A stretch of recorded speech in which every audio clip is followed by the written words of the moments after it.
Hey everyone, this is Keith Scott from Albion Sydney, Australia. I'm one of the voices of Bull Eagle J. Moose. It's time to watch Relentless and Unstoppable. And so give it up for your main hosts, Douglas Kelly and Andy McPhee.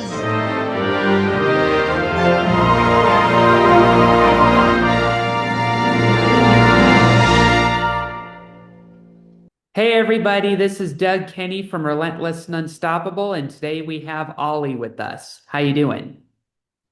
I'm doing it good. How about you? Doing fabulous. Where you at the moment? Currently, I'm in my room. I just helped my father change some oil. It was a very simple thing to do, though, thankfully. Yeah, it's good to hear. Good to hear. So yeah, Yeah. what you've been up to? Currently, I've just been at home, trying to do my own thing, trying to do some chores. What about you? I'm just enjoying life here in sunny Scottsdale, and had to wait outside for a bit for the library to open so I could do this recording. And yeah, other than that, it's been preparing for the holidays, and I'm starting to see at Walmart that holiday films are coming in, including Hallmark films and Santa Claus and all the Christmas Story movies. And yeah, it's just seems like the Christmas season begins earlier every year. No, that's how it's always been. And like as soon as November 1st hits, people start pulling out the Christmas tree. Some people pull it out as soon as it's a October 8th, 18th. Nice, nice. Yeah, Halloween was a lot of fun. Did you have a lot of fun at Halloween? Oh, I did. It was so much fun. And I can't believe I actually managed to get the bracer, the leather bracer things for my cosplay. Nice, nice. My Jack Nicholson costume was well received by the neighborhood. That's good to hear. Yeah, one of the benefits of living where I'm at is every year at a very fancy mansion-like home that's next to our residence. There's this guy whose nephew dresses as Mike Myers with a chainsaw, and he runs around the whole parking lot, cul-de-sac, chasing everyone with the chainsaw. Oh, that's so hilarious. I Yeah, find that humorous. yeah, I'm it's not gonna lie, I'm not gonna lie, when I was younger, I guess maybe a lot of us grew up, but it seems like Halloween was one of the better holidays. Like you would dress up as your favorite horror movie monster, you would dress up as your favorite superhero or fictional character. You go trick-or-treating with your family or group of friends, and it was just a whole lot of fun. Yeah, it was a lot of fun. In Estes Park, Colorado, where I grew up, Halloween was trick-or-treating and was in downtown Estes, which was walkable where I was at, within walkable distance. And we would go to all these stores and get the candy that way. And every year, I always got like 3 bags of candy, and these were like big bags. And so it was like, yeah, it was quite a community. What was Halloween like for you growing up?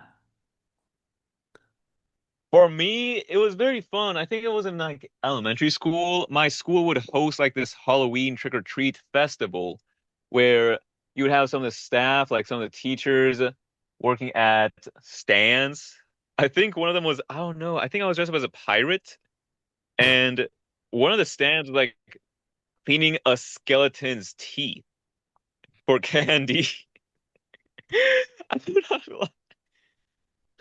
Yeah, that's awesome. That's And awesome. I think another time I was dressed up as a ninja. You know those ninjas that like from Walmart's? It was like a red tunic thing on your chest and a hood. Yeah, yeah. The I best, was out there looking like I was out there looking like Scorpion's little brother from Mortal Kombat. it's always inevitable that I'll see a Darth Vader costume on Halloween and then Mike Myers. And then in my case, I made my $4 costume that you know about. Here's Johnny. I mean, Yeah, here's I love that costume. It was so funny. Do you still have that picture? Yeah, the one where I'm hatcheting with your axe and then you're like looking as scared as Wendy, you know. You know, Alan was right that we needed to get into it because it looked very realistic. Yeah, we should do some videos together just for fun, Yeah, we just should. as collab. Like Yeah, maybe like when the I'm one more on the confident in maze. showing my face. What was that? Maybe when I'm more confident in showing my face, because I'm not gonna lie, I was always a shy person. I was very antisocial, but after I started hanging out with you and Talon and Dylan, I've been much more social. I've been much more open. And I used to hate pictures. I used to hate them, but now I just enjoy them because at the end of the day, it doesn't feel forced. Ever No. been that situation where, hey, time to take a picture, and you just have to fake a smile? Yep, yep. I remember seeing those Ever when been in that situation? yeah. I did not like those. It got to the point where it was like, okay, I'm just faking a smile. I'm not even having fun. It just felt like every 5 seconds was a picture. Yeah, But during the pumpkin patch thing, it was actually fun. All those videos we took or those pictures, it actually felt comedic. It wasn't generic. It was actually something fun and comedic.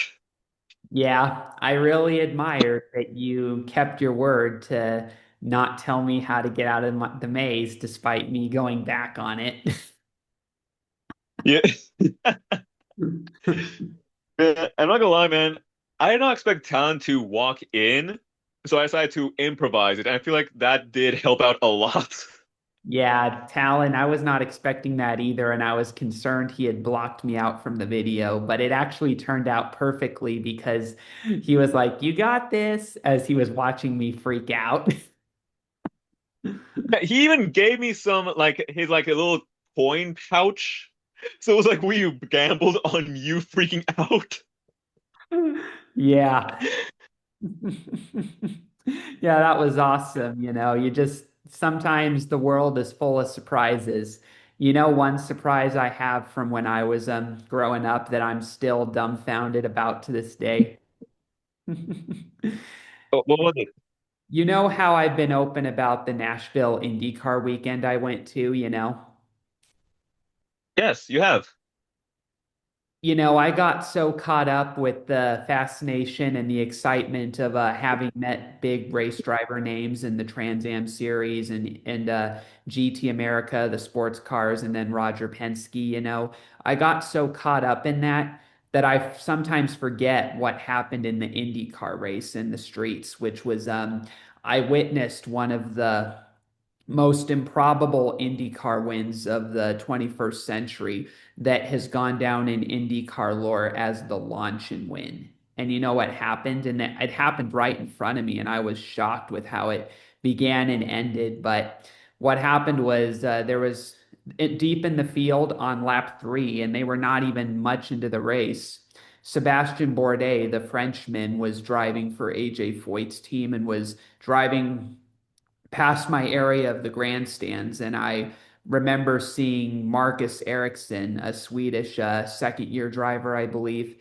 He was running right up behind him and crashed into the back of him like this and went airborne and hit the fencing and then came back out onto the track. And his car was beaten and battered to where the wings were off. The front wing was off and the back end was damaged. And I remember seeing that, the crowd roaring in shock. And then when his damaged car went past me, it entered the pits. I remember thinking, man, his goose is cooked.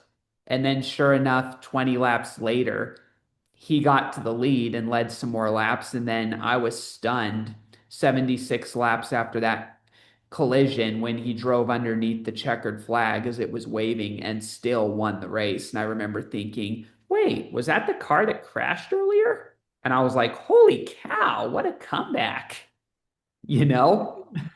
I mean, at the end of the day, it seems like it seems like I'm not trying to. It seems like it was trying to give the other racers a chance because he Mm. endured that and still won. At Yeah. that point, at that point, that had to be just I don't know if you use the game terms, but that was basically nerfing him. He was literally just giving himself a disadvantage. I'm not really, but you know what I'm trying to say. The universe gave him a disadvantage because it knew how fast he was and had to give the other racers a chance. Yeah, yeah. You know, I just I considered that to be the greatest comeback I ever saw behind the wheel, you know. As a former K1 driver, there were some races where I got deep into the field because of a mistake or I got into a crash and I came back to win. And then when I attended every race at Phoenix Raceway from 2008 to 2020, there were races where a driver would fall a lap down because of a pit stop that messed up badly or a speeding penalty or just a penalty in general for a mistake, and then they would come back and win. But the Nashville one was just like, holy cow, like, you know, with a crash like that, you're thinking you cannot come back from that. And then you're just like, when it happens, you're just like, whoa, he truly deserved this win. You know what I mean? Gee, that's all we have for Relentless and Unstoppable. So tune into the next episode to hear more amazing stories from amazing guests. This is Keith Scott from Sydney, Australia saying so long, and I'm smarter than the average bear. Gee.